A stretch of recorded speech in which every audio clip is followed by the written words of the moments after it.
Hi guys, I'm Mike. And I'm Stephen. And this is F1 Fanatics.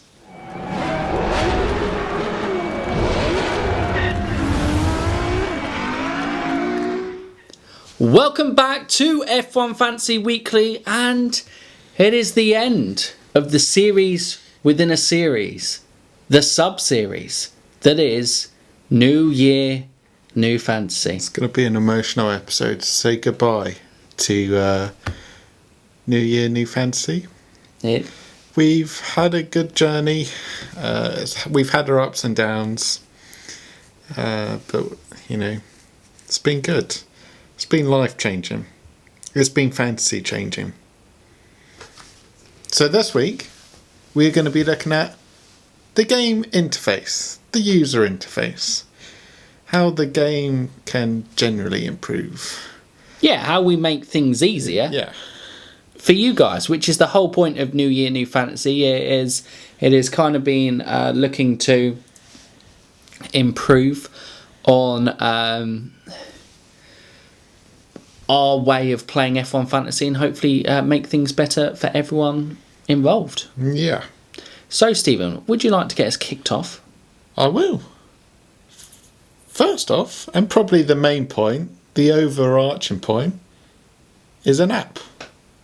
A specific platform just for F1 Fantasy. Now, I know they got the website, but really, even the website's quite slow. But because it's not the main thing, it's just tagged onto f1.com or whatever. And it's kind of hidden in a way. So sign it, because F1 Play is another thing that you cover before races where you make predictions. That's got its whole own app that runs, and it runs smoothly, it runs well. But F1 Fantasy is like tagged on to the main website, so it feels a bit clunky at times.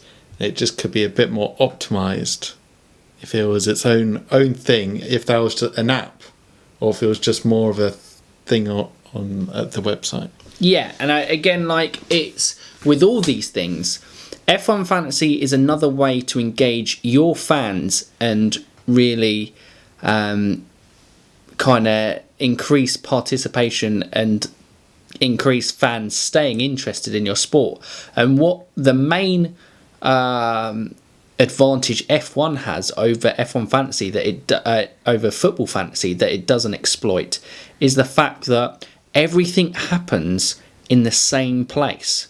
Like, you can watch the qualifying, you can watch the race, and you can get a really good understanding of how to play F1 Fantasy, who's scoring, who might do better some weeks and everything from there. Where to be good at Football Fantasy, you have to have a wide kind of knowledge of a load of kind of games. The 10 games happening every week.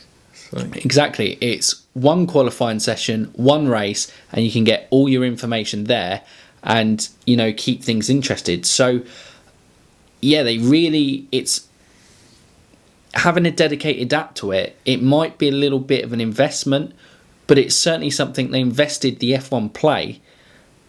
I'm sure the F1 Fantasy app wouldn't be, as the game's already established and everything, it wouldn't be that hard to kind of set up a F1 Fantasy app. Obviously, I don't come from app setups and coding, but I imagine they've got the main core of the app there. Well, they've got obviously the main F1 app. Yeah, I was trying to think if they even have that. Yeah, but they have the F1 app. They just need to give it its own platform. Don't they, for F1 Player? Yeah. Exactly. And with this within it is obviously, again, like last week, was just making things a little bit clearer. So within that app, easily accessible league tables and ways to join leagues a little bit easier, so you can clearly see. You can on the top leagues, you can see those at the moment on the website, but like you said, it's a little bit clunky. It's a little bit. Yeah, I do find it very difficult to navigate sometimes. Like, if I just want to go back, or then I find myself having to log in again or something like that. Yeah, and when we were doing, obviously getting points for when we were doing the show, when we screenshotted it, it then went all the way back, and then I had to go back in, find the league, click on the league, click the team, screenshotted that team, went all the way back, and just because of the fact it was screenshotting. So yeah, that ease wasn't good at all. And also there were some really good things that they did. So obviously we've done a lot of fantasy bashing over the last 4 weeks. There are some really positive things about this game. Those are the downs. I promise. But like, I only noticed it was they did like little mini championships between like the Asia rounds or the Americas rounds, and if you came top in them, then you won prizes. So that was a cool way of kind of keeping people invested and interested. It sounds like a pretty cool idea, but I had no clue, and that's the problem. Yeah, so if you had its own dedicated app, then you could obviously, every time you went into the app and something like that, it could have been like, make sure you join the F1 Fantasy Asia League for the next 3 races, the person who comes out on top scoring those points. Because again, it's really good. And even kind of, if they broke each section of the calendar down like that, it would be a really good way of engaging people, because even if they felt they lost out on the overall game by making slip-ups, they knew that for the next block of 3 weeks, the next block of 4 weeks, they were going to be, they had something to play for. Yeah, they exactly. could build their team around that. Yeah. And go, I could come top in this one and still win. I don't know if it was like a bit of F1 merchandise from that, whatever it was on that front. But Bragging rights. yeah. But no, they genuinely were substantial prices, not just the bragging prices, bragging rights. We'll give you some F1 socks. Oh yeah, love me some socks. Everyone needs socks. Everyone does need socks. Yeah. But it'd still be pretty disappointed. It would be. But I think that is probably, unless you have anything to add, the app was the main thing on the user interface to kind of improve, and just, if it's not even its app, just to make its site on the website a lot easier. Yeah, we understand that an app could be expensive, even though they've got 2 of them already, it could be expensive. But if they don't want to make that investment, then a cheap one would just be optimising where it is at the moment on the website and tagged onto the F1 app. Just improving its usability. Yeah. And maybe increasing the advertising for it, because it doesn't really get... They should have a specified... I'm going to say they have a budget enough to do this, F1, to have a specified F1 fantasy team for their Twitter, because any fantasy related things come off the official F1 account. Yeah, because it's all tagged on to... So having a specific F1 account and specific... I think they had done it of like Team of the Weeks through this season, but it wasn't necessarily the clearest access to find. It might be just because my timeline was clogged up on Twitter. But yeah, it wasn't necessarily the easiest place to kind of do that. It would be nice if there was a kind of regular, easier follower. Yeah. Type of that. Basically, we just want our lives made easy. Exactly. To be professional. Nothing but professional. We've been test dummies, and we just need a bit of F1 fantasy help to improve us. Exactly. We're looking for sponsorship. That's basically what we're saying. We don't want to be Williams. We want to be McLaren. Yes. We won't aim for the top right yet. Let's be realistic. Okay, McLaren, yeah. We're not going to be Brawn GP. No, we'll be McLaren. Okay. And we could progress to a Mercedes in a couple of years. Through hard work and making sure that we have the right engine. I feel like we've diverted here. We've gone massively off track, as usual in F1 Fantasy. But in this part of the show, it usually comes up to your fan from the previous week, looking at your fan, suggestions. But it turns out that in the comments, it was just, wow, what great ideas. We nailed it. We're the guys. Oh, yeah. We completed fantasy. We smashed it. Maybe on the technical stuff, we less so smashed, but... We needed some help there. We smashed last week. This, Bam, nailed it. F1 Fantasy, completed it, mate. Boom. Nailed it. Nailed it. But if you want to add any more points and any further points and suggestions in there, although New Year New Fantasy is ending from today, in subsequent videos we will be we'll still announce it as this kind of last one, so still leave your suggestions in the comments down below. Yeah, we'll still go through them in another fantasy, but that moves us nicely on to what's next. So what's next? So basically, after you've got over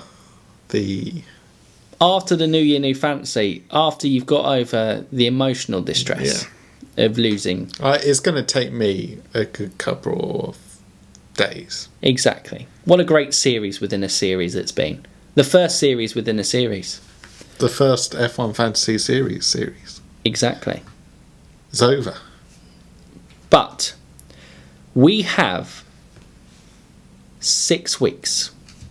Correct? Or is it 5? No, we have 5 weeks. We have 5 weeks until F1 Fantasy kicks back into gear. And we will obviously be focusing on that.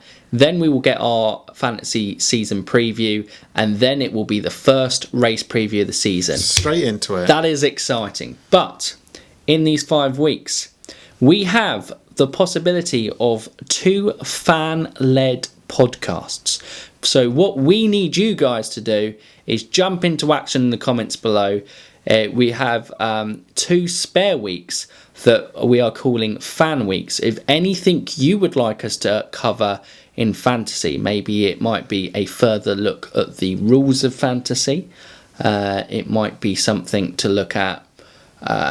Any things you need clarifying when playing F1 Fantasy from there. But we will give you the next series within a series, which is predictions.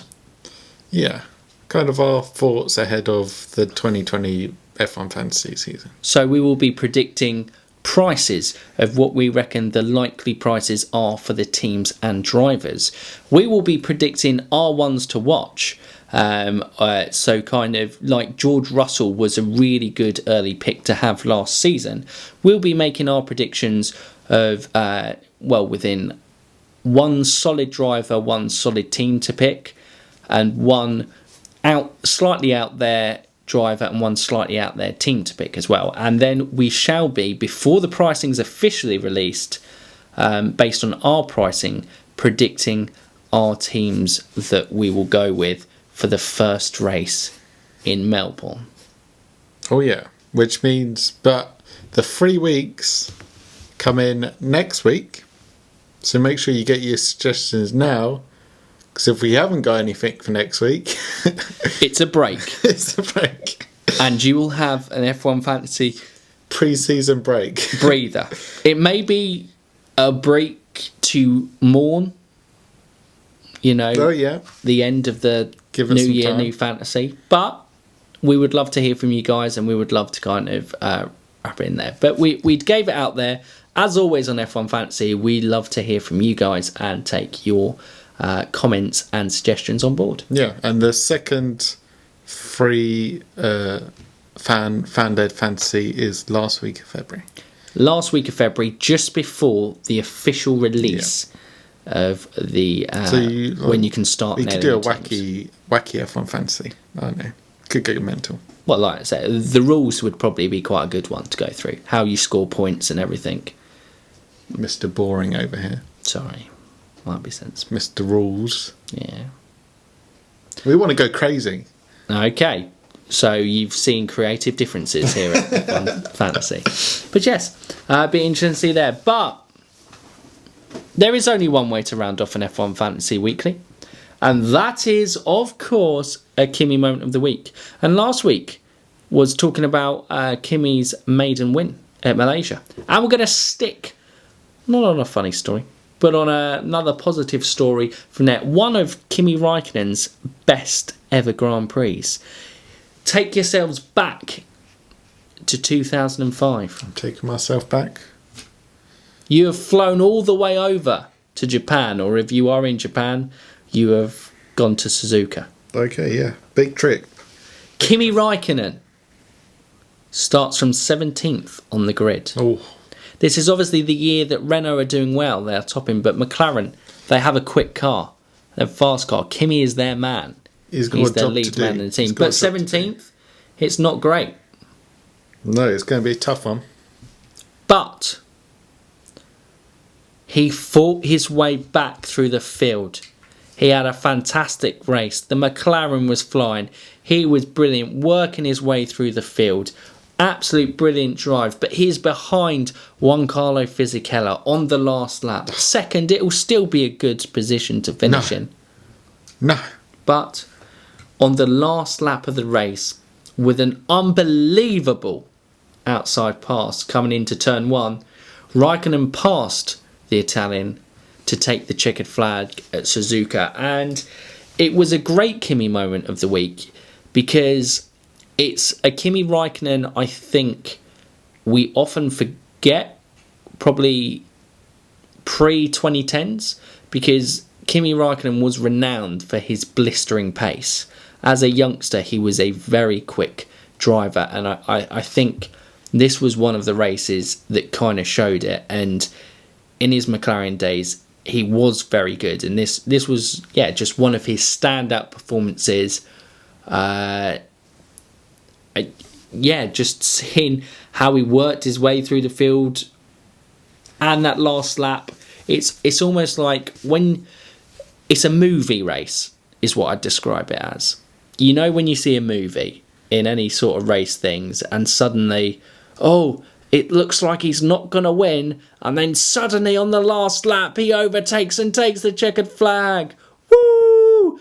Kimi! Kimi! Kimi! Kimi! Kimi! But yes, it was a fantastic race and a fantastic moment to remember. Kimi Raikkonen There's the week. always something happening in Brazil. Here is. Because it was his Pele incident the other time. Well, this was Suzuka. I was paying attention to Kimi moment of the week this time. Yeah. In fact, I think we may have already had this as a Kimi moment of the week, but it's such a good Kimi moment of the week. I don't think we have had his... We might have done it around Suzuka. I can't remember. No. It doesn't matter. It's a great Kimi moment of the week. And we will be back with more Kimi moments of the weeks, maybe as soon as next week if the fan suggestions come in, or if there haven't been. I'll keep you updated on Twitter, and there will be a 2-week break before the next mini-series within F1 Fantasy. But guys, it's been brilliant for now. Oh wait, no, stop. If you're new around here, you should subscribe. I nearly You should forgot. do that. I nearly forgot. God, we need to remember to promote ourselves sometimes. Subscribe, click the bell notification if you enjoyed this. We do. Yep. Do you? Farewell. New year, new fantasy. What should you comment? Or either, obviously, we're commenting on ideas, but also Your highlights. If you can't bring that, your highlights of New Year, New Fantasy For your favourite moments. of the past 4 weeks. How brilliant. But for now, you F1 fans, keep racing.